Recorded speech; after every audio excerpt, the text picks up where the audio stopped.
இப்போதும் யாக்கோபே, உன்னத சிருஷ்டித்தவரும் இஸ்ரவேலே உன்னை உருவாக்கினவருமாகிய கர்த்தர் சொல்லுகிறதாவது, பயப்படாதே, உன்னை மீட்டு கொண்டேன், உன்னை பேர் சொல்லி அழைத்தேன், நீர் என்னுடையவன். நீ தண்ணீரை கடக்கும்போது நான் உன்னோடே இருப்பேன், நீ ஆறுகளை கடக்கும்போது அவைகள் உன் மேல் புரளுவதில்லை. நீ அக்கினியில் நடக்கும்போது வேகாதிருப்பாய், அக்கினி ஜுவாலை உன் பேரில் பற்றாது. 4ஆம் வசனத்தை வாசிங்க. நீ என் பார்வைக்கு அருமையானபடியினால் கனம் பெற்றாய், நானும் உன்னை சிநேகித்தேன். ஹல்லேலூயா. ஆண்டவருடைய பரிசுத்த நாமம் மகிமைப்படுவதாக. ஆண்டவர் இந்த காலையில் நம்மோடு பேச விரும்புகிற காரியம் என்னவென்றால், ஆண்டவர் உங்களையும் என்னையும் அவர் தெரிந்து கொண்ட நோக்கத்துக்காக நம்மை அழைத்திருக்கிறார். தேவன் ஒரு நோக்கத்தை வைத்து உங்களையும் என்னையும் சபைக்குள்ள கொண்டு வந்திருக்கிறார். அவருடைய திட்டத்துக்குள்ள நாம் இருக்கும்போது அவரே நமக்கு எல்லாவற்றுக்கும் எல்லாமா இருக்கிறார். இந்த உலகத்தில் ஒன்றை புரிந்து கொள்ளணும். வாழ்க்கையில் பலவித போராட்டங்கள், பிரச்சனைகள் நாம் சந்திக்கக்கூடிய சூழ்நிலைகளை நாம் பார்க்கிறோம். ஆண்டவர் சொல்றாரு, இந்த 43ஆம் அதிகாரத்தில் முதல் 2 வசனத்தில் சொல்லும்போது, நான் உன்னை மீட்டுக்கொண்டேன், உன்னை அழைத்தேன், உன்னை மீட்டுக்கொண்டேன் என்று ஆண்டவர் சொல்றார். 2வது, ஆண்டவர் நான் உன்னை காக்கிறேன் அப்படின்றார், நான் உன்னை காக்கிறேன்றார். 3வது, நீ என் பேரில், என் பார்வையில் நீ கனம் பெற்றாய் என்று சொல்லுகிறதை நாம் பார்க்கிறோம். 4வது, கர்த்தரை துதிக்கிற துதி அவர்கள் வாயில இருக்கும் என்று ஆண்டவர் சொல்லி இருக்கிறார். ஹல்லேலூயா சொல்லுவோமா? ஆண்டவர் ஏற்படுத்தின நம்முடைய வாழ்க்கையில இந்த 4 அவருடைய விருப்பம் நம்முடைய வாழ்க்கையில செயல்படுகிறதா என்பதை நாம் ஒவ்வொரு நாளும் சிந்தித்து பார்க்க வேண்டும். இன்றைக்கு சபைக்கு வருகிற விசுவாச குடும்பங்கள் தங்கள் விருப்பத்தை தேவன் செய்கிறாரா என்கிற அந்த பார்வையிலேயே வாழ்க்கையை நடத்தி கொண்டிருக்கிறதை நாம் பார்க்கிறோம். ஆனால் தேவன் அவருடைய நோக்கத்துக்காக தான் சபையை உண்டாக்கி இருக்கிறார். சபை என்பது நம்முடைய விருப்பத்துக்கான இடம் அல்ல. சபை என்பது தேவனுடைய நோக்கத்துக்காக ஏற்படுத்தப்பட்ட இடம். இந்த வாழ்க்கை என்பது நாம் உண்டாக்கி கொண்டதல்ல, தேவன் நமக்கு கொடுத்தது. இந்த வாழ்க்கை நம்ம தேவனுக்கென்று வாழ அழைக்கப்பட்டிருக்கிறோம். ஒரு அல்லேலூயா சொல்லுவோமா? சரி, நான் வேகமாக அந்த 4 காரியத்தையும் உங்களிடத்தில் நான் சொல்லி நான் முடிக்க விரும்புகிறேன். கர்த்தர் நம்மை பலப்படுத்துவாராக. ஆமென். நீங்கள் நல்லா புரிந்து கொள்ளணும். அதாவது நல்ல சத்தியத்தை அறிவீர்கள், சத்தியம் உங்களை நல்ல ஒன்று விளங்கிக்கணும். அதாவது புதிய ஏற்பாட்டிலையும் பழைய ஏற்பாட்டிலையும் சத்தியம் ஒன்று தான். ஆனால் ஆராதனை முறைமைகளில் தான் சில மாற்றங்களை ஏற்படுத்தப்பட்டதை நாம் பார்க்கிறோம். என்னென்னா, பலிமுறைகள் மாற்றப்பட்டிருக்கிறது. அங்கே ஒரு இடம் முக்கியத்துவப்படுத்தப்பட்டது. புதிய ஏற்பாட்டிலே நாம் தான் தேவனுடைய ஆலயமாக இருக்கிறோம். அல்லேலூயா. இப்போ நல்ல ஒன்றை புரிந்து கொள்ளுங்க. ஆண்டவர் பழைய ஏற்பாட்டில் இஸ்ரவேல் ஜனங்களை எகிப்தின் அடிமைத்தனத்திலிருந்து என்ன செய்தார்? விடுதலை ஆக்கினார். அவர்களை மீட்டு கொண்டார். அவர்கள் எத்தனை வருஷம் அடிமையாக இருந்தாங்க? 430 வருஷம் அவர்கள் அங்கே என்ன செய்து கொண்டிருந்தார்கள்? அடிமையாக இருந்து எகிப்தில் உள்ள ராஜா சொல்லுகிறதை செய்து கொண்டிருந்தார்கள். ஆனால் தேவன் அந்த 430வது வருஷத்திலே அவர்களை விடுதலையாக்கும்படி மோசேயை அனுப்பினார். மோசேயை அனுப்பின போது நம்ம எல்லாருக்கும் தெரியும், எகிப்தில் அவர் போன போது ராஜா என்ன செய்யலை? அவன் சொன்னதை கேட்கலை. இயேசு கிறிஸ்து இந்த உலகத்தில் வந்தார், எல்லாருக்கும் பிரசங்கம் பண்ணினார். யாரும் என்ன செய்யலை? கேட்கலை, சத்தியத்தை கேட்கலை, சத்தியத்தை கேட்டு ஏற்றுக்கொள்ளலை.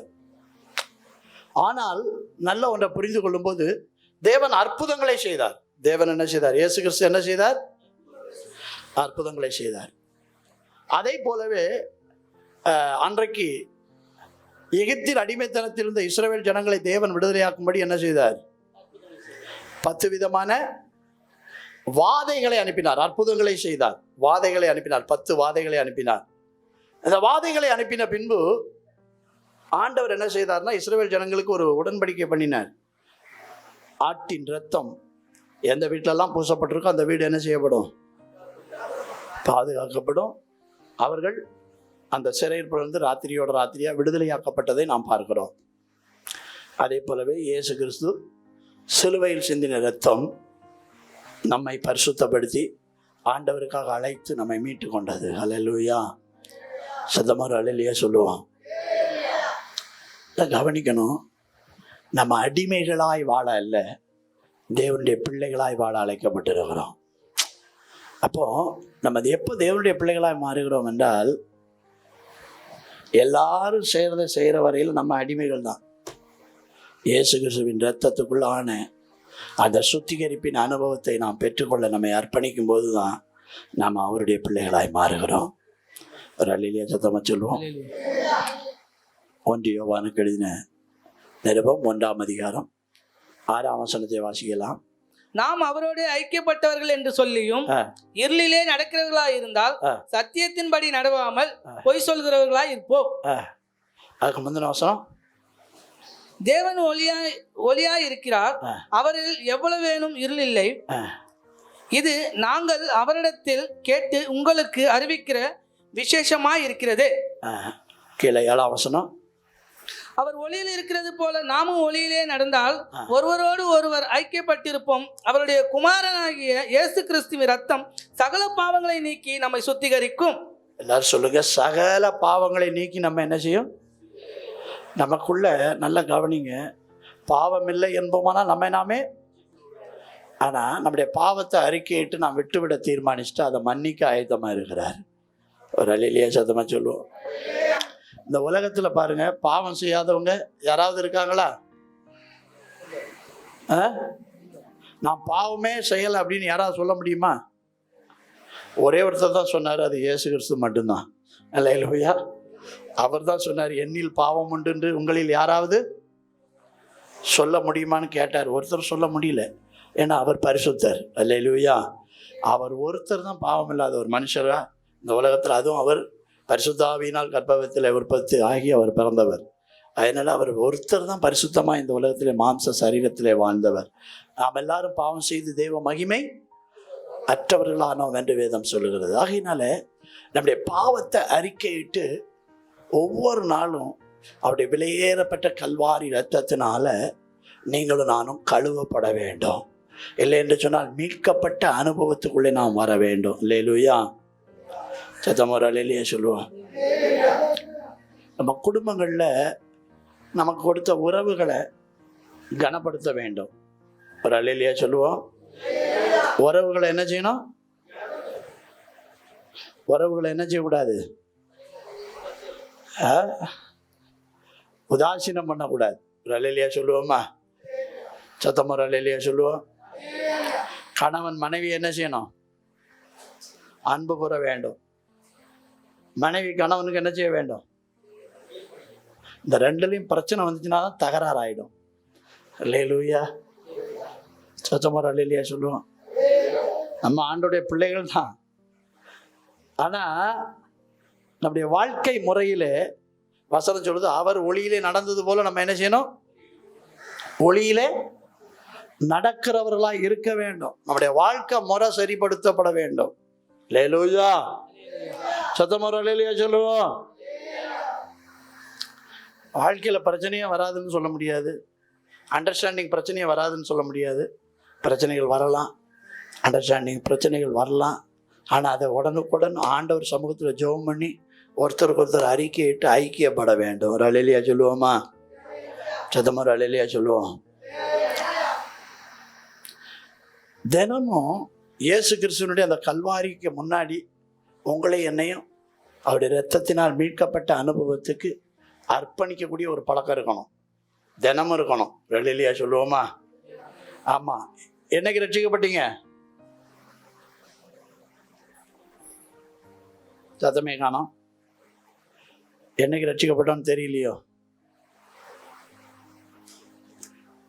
ஒரு நாள் ரட்சிக்கப்பட்டீங்க முதல்.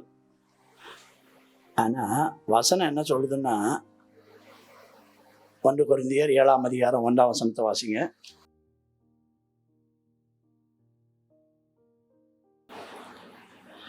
பரிசுத்தமாகுதலை தேவ பயத்தோட பூரணப்படுத்த கடவும். அப்போ என்னன்னா, ரட்சிப்புன்றது ஒரு நாளில் நடக்கிறது அல்ல. கடைசி வரையிலும் நாம் ரட்சிப்பிலே நிலைத்திருந்து வளர்ந்து கொண்டே இருக்க வேண்டும். எல்லாரும் சொல்லுங்க, எதில் வளரணும்? ரட்சிப்பு. ரட்சிப்பு என்பது பாவத்திலிருந்து பரிசுத்த வாழ்க்கையை நோக்கி நாம் முன்னேறுகிற ஒரு நிலைமை. பாவத்தை விட்டு பரிசுத்தமாகுதெல்லாம் வளருகிற ஒரு அனுபவம். இல்லை என்று சொன்னால் உலகத்தில் உள்ள அசுத்தங்களுக்கு விலகி பரிசுத்தமாகுதலிலே வளருகிற ஒரு அனுபவம் நம்முடைய வாழ்க்கையில் தொடர்ந்து வளர்ந்து கொண்டே இருக்க வேண்டும். அல்லேலூயா, அல்லேலூயா. சபையில் எத்தனையோ வருஷம் ஆயிடுச்சு. நம்ம பரிசுத்த வாழ்க்கை எப்படி இருக்கு?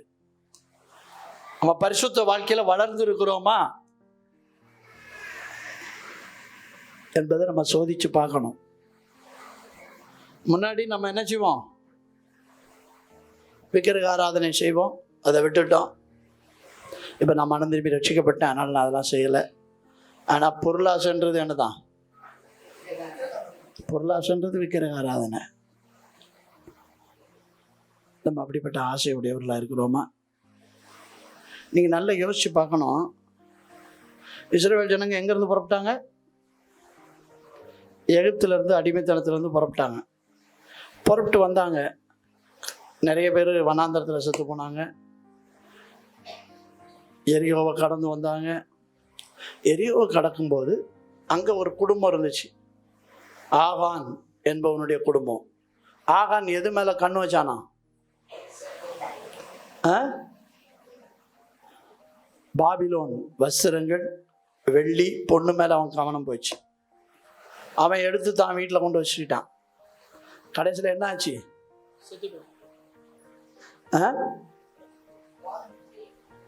குடும்பத்தோடு அழிக்கப்பட்டான். குடும்பத்தோடு அழிக்கப்பட்டான். ஏன்னா அவன் வச்சிருந்த அந்த பொருளாசை. ஆண்டவர் சொன்னார், எகிப்தில் இருந்து புறப்பட்ட ஜனங்களை அந்த எரிகோவில் இருந்து ஒன்றும் நினைச்சக்கூடாது, எடுக்கக்கூடாதுனார். அதை எடுத்துக்கிட்டான். இந்த பாவம் இஸ்ரவேல் ஜனங்களையே தீட்டுப்படுத்தினது, அழிவை உண்டாக்கினது. அதனால் ஆகானுடைய குடும்பமே அழிக்கப்பட்டது. காரணம், தேவன் விரும்பாத, செய்யக்கூடாது என்று சொன்னதை செய்ததுனால. இல்லை, ஒன்று புரிந்து கொள்ளணும். நம்ம தேவன் நம்முடைய வாழ்க்கையில் விட சொல்லி, செய்யக்கூடாது என்று சொல்லி நம்ம கட்டளையிட்ட எல்லாத்துலேருந்து நம்மளை விலக்கி காத்துக்கொள்ள நம்ம என்ன செய்யணும்? பயத்தோடு இருக்கணும். எல்லாரும் எப்படி இருக்கணுங்க? சத்தமாக சொல்லுங்கள், எப்படி இருக்கணும்? ஒரு பயம் இருக்கணும். வீட்டில் இருந்தாலும், வேலையில் இருந்தாலும், குடும்பத்தில் பல காரியங்களில் ஈடுபடும் போது தேவனுக்கு பயப்படுற பயம் நமக்கு இருக்கணும். ஆமென், அல்லேலூயா. கர்த்தர் நம்மை பலப்படுத்துவாராக. தேவன் நம்மை பாதுகாக்கிறவர், ரட்சிக்கிறவர். இரண்டாவது, நம்ம என்ன செய்கிறவர்? நம்மை பாதுகாக்கிறவர். அற்புதங்களை செய்து நம்மை பாதுகாக்கிறவர். இங்கே பார்த்தீங்க அப்படின்னா, யாத்திரையாகமம் 14ஆம் அதிகாரம் 12 முதல் 14 வரை வாசிங்க வச்சுக்கிறோம். நாங்கள் எகிப்திலே இருக்கும்போது நாங்கள் எகிப்துக்கு வேலை செய்ய எங்களை சும்மா விட்டுவிடும் என்று சொன்னோம் அல்லவா? நாங்கள் வனாந்தரத்திலே சாகிறதை பார்க்கிலும் எகிப்தியருக்கு வேலை செய்கிறது எங்களுக்கு நலமாய் இருக்குமே என்றார்கள். அப்போது மோசே ஜனங்களை நோக்கி, பயப்படாதிருங்கள், நீங்கள் நின்று கொண்டு இன்றைக்கு கர்த்தர் உங்களுக்கு செய்யும் ரட்சிப்பை பாருங்கள். இன்றைக்கு நீங்கள் காண்கிற எகிப்தியரை இனி என்றைக்கும் காண மாட்டீர்கள். கர்த்தர் உங்களுக்காக யுத்தம் பண்ணுவார், நீங்கள் சும்மா இருப்பீர்கள் என்றான். ஹல்லேலூயா, ஹல்லேலூயா. நல்ல கவனிங்க. பரிசுத்தமாகுதல தேவ பயத்தோடு பூர்ணப்படுத்த வேண்டியது முதலாவது நம்முடைய வாழ்க்கையில் நாம் கவனித்து நம்மளை பயபக்தியோட கர்த்தருக்கு பிரியமில்லாத இடங்களிலும் பிரியமில்லாத காரியங்களிலிருந்து நம்ம விலக்கி காத்துக்கொள்ள வேண்டும். ரெண்டாவது, இங்கே சொல்லப்பட்டிருக்கிற காரியம் என்னென்னா, நீங்கள் சும்மா இருப்பீர்கள், கர்த்தர் உங்களுக்காக யுத்தம் பண்ணுவார். அது எதை வெளிப்படுத்துகிறது என்றால், ஆண்டவர் நமக்காக எல்லாத்தையும் செய்வார். ஆனால் அதுக்கு நம்மக்கிட்ட தேவை என்னென்னா விசுவாசம். எல்லாரும் சொல்லுங்கள், என்ன தேவை? தன் விசுவாசத்தினாலே நீதிமான் விசுவாசிக்கிறவனுக்கு விசுவாசத்தினால் வராத எல்லாமே பாவம் என்று வேதம் சொல்றது. நல்லா விளங்கி கொள்ளணும். இந்த இடத்துல நமக்கு தெரியும், எகிப்திலிருந்து இராணுவத்தோடு இஸ்ரவேல் ஜனங்களை பிடித்து மறுபடியும் சிறையிலே கொண்டு போக வேண்டும் என்ற எண்ணத்தோடு சத்துருவை போல எகிப்திலிருந்து ராஜா வருகிறான். இஸ்ரவேல் ஜனங்கள் திக்கு முக்காடுகிறார்கள். எப்படி தப்பிப்பது தெரியாத ஒரு நிலை. ஆண்டவர் சொல்றாரு, நான் உங்களுக்காக வழியை உண்டாக்குவேன். அல்லேலூயா சொல்லுவோமா? இப்போ இந்த இடத்துல நம்ம கவனிக்கிறது என்னன்னா, ஆண்டவர் ஒரு அற்புதத்தை செய்கிறார். அல்லேலூயா. விசுவாசம் அற்புதத்தை கொண்டு வரும். விசுவாசம் எதை கொண்டு வருங்க? விசுவாசிக்கிறவனுக்கு எல்லாம் கூடும். எதுவும் முடியாது என்று சொல்ல உங்களுக்கு எனக்கும் கிடையாது. ஏன்னா தேவனாலே எல்லாம் கூடும். ஆமென். விசுவாசிக்கிறவனுக்கு எல்லாம் கூடும். அப்போ ஆண்டவர் என்ன செய்கிறாருன்னா, இந்த வனாந்தரத்துக்கு முன்பாக இருந்தது செங்கடல்ல ஆண்டவர் கடலை 2ஆய் பிளந்தார். அல்லேலூயா. சத்தமோர் அல்லேலூயா சொல்லுவோம். உங்கள் வாழ்க்கையில் எவ்வளோ கடினமான சூழ்நிலைகள் உங்களுக்கு முன்னாடி வரலாம், வாழ்க்கையில் வரலாம். ஆனால் அவைகளின் நடுவில் கர்த்தர் உங்களுக்கான ஒரு புது வழியை கர்த்தர் உண்டாக்குவார். அல்லேலூயா. ஆண்டவர் சொல்றார், விசுவாசத்தினால் நீதிமான் பிழைப்பான். உன் வாழ்க்கையில் எத்தனை நெருக்கங்கள் வந்தாலும் இந்த புதிய மாதத்தில் ஆண்டவர் சொல்ல விரும்புறது என்னன்னா, உன் விசுவாசம் உன்னை காப்பாற்றும். உன் விசுவாசம் உன்னை தப்பு வைக்கும். ஒரு நாள் விசுவாசிக்கிறவன் பதறான் என்று சொல்லுகிறது. அதனால் விசுவாசித்து நீங்கள் அவிசுவாசமான பேச்சுகளை விடணும். அவிசுவாசமாக பேசுறதை நிறுத்தணும். குடும்பத்தில் பிரச்சனைகளை பார்த்து நினச்சக்கூடாது, பயந்து அவிசுவாசமாக பேசக்கூடாது. விசுவாசத்தோடு நீங்கள் இருக்க பழகணும். அல்லேலூயா. கர்த்தர் உங்களை விசுவாசத்திலே பலமுள்ளவர்களாய் மாற்றுவாராக. அல்லேலூயா.